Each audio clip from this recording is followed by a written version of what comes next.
All right, Herwig. Well, I think that's time to break into the main topic this week.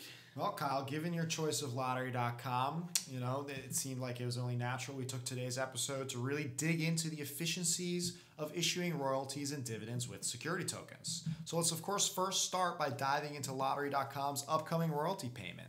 Kyle, please walk our listeners through the details of that process. Yeah, so the company was thrust into the security token spotlight after launching a lottery security token offering to give investors exposure to an upcoming raffle the company was planning called the Global Impact Raffle.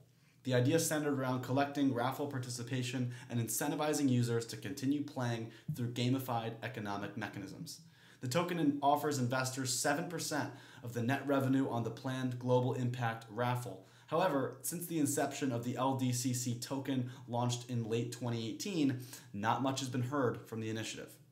For the recent royalty payment, Lottery provided investors with a web link which they can use their form of payment. They can choose their form of payment, which ranges from over 120 fiat currencies to cryptocurrencies like a USD stablecoin, Ether, and many others.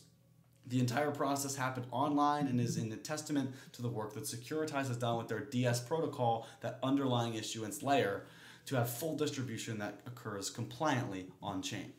You gotta love those smart contracts. I mean, it sounds, Kyle, like it's safe to say that the process of the royalty is basically the same as the process of a dividend. And if the efficiencies in using dividends and royalties are in essence the same, I think it's important we really highlight this using another example. We know that the Curzio equity token has said to investors in their STO that the company plans to pay a dividend in the future. Let's walk through how they are using smart contracts to issue that dividend and how for them as an issuer, it's now far more efficient than their public market counterpart. That sounds great. Lead the way. Great, I'll do that happily. So for the CEO token, which is the 10th token, by the way, to be issued by Securitize, was launched by Curzio Research and has real-time access to knowing at all times who its beneficiaries are because they issued a security token. And if the token were to be trading on a secondary market or transferred via Securitize's instant access tool, which is the expectation, then even if the token changes hands, Curzio Research will still know who its owners are 24/7 in real time. And from there, when they decide to issue a dividend, the process can be done instantly using smart contracts to programmatically distribute the value pro rata to the ownership of all wallet holders. That's the capability of issuing instant dividends. It's truly amazing. This is simply not the case when it comes to public markets. Dividends can take weeks to pay out because the issuer has to work with the broker to figure out who gets paid what, and from there the issuer needs to go back and update the transfer agent. That's a massive inefficiency compared to our CEO token example. In fact, Carlos Domingo, the CEO of Securitize, highlights in an article with CoinDesk that there are middlemen that thrive on these efficiencies, right? CompuShare sits on over $18 billion in unpaid dividends that they manage for a fee until they get paid, leading to some $250 million in annual revenues alone for them. Furthermore, Kyle, we know that issuing dividends on-chain has a lot of additional benefits beyond this. Let's run through some of them. 18 billion in unpaid dividends that they just get to charge a fee on because they don't get issued. That's just, that's inefficient. We definitely have some room there. We can definitely squeeze out. So transparency, as you said, is a key to reducing a lot of those unnecessary middleman fees that you mentioned. I mean, recording dividend history alone on an immutable ledger is a process that has never really been successfully executed in this way at scale, which allows for tremendous benefits for issuers and financial intermediaries to leverage advanced analytics to better understand their shareholders and to more effectively estimate wait times, transfer fees, and more. The smart contracts themselves offer tremendous benefits for firms, as the expense of issuing the dividend itself is now dramatically cheaper than manual issuance. Between instant deployment, cheaper execution, and detailed investor analytics, there's really no reason an issuer should prefer manual dividends over its tokenized counterpart.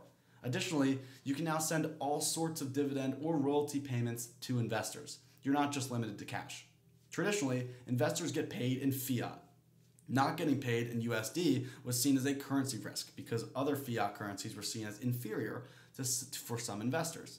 But now with smart contracts, a company like Curzio Research could actually send Bitcoin, crypto, additional shares by issuing more CEO tokens, or it could even distribute other security tokens in its treasury, any of which would be issued, tracked, and managed on-chain for full transparency and efficiency.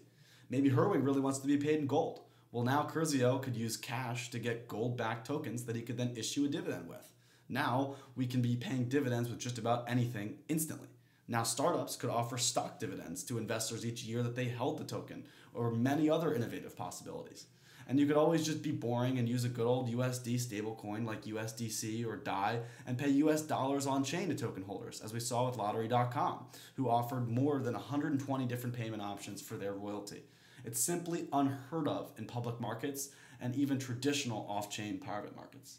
I mean, now you're giving me goosebumps, Kyle, because this is where the possibilities start to get endless. On-chain payments are actually a massive pillar of the DeFi community in their lending applications and other decentralized finance applications to instantly and programmatically pay dividends on-chain to token holders. There's actually more than $1 billion of DeFi tokens now locked up in smart contracts being programmatically paid back. You know, at the end of the day, paying royalties or dividends are just another one of those major game changers that security tokens are bringing to the table. It's not to be underlooked when compared to the benefit of ease of transfer leading to liquidity. On-chain payments will fundamentally change capital markets.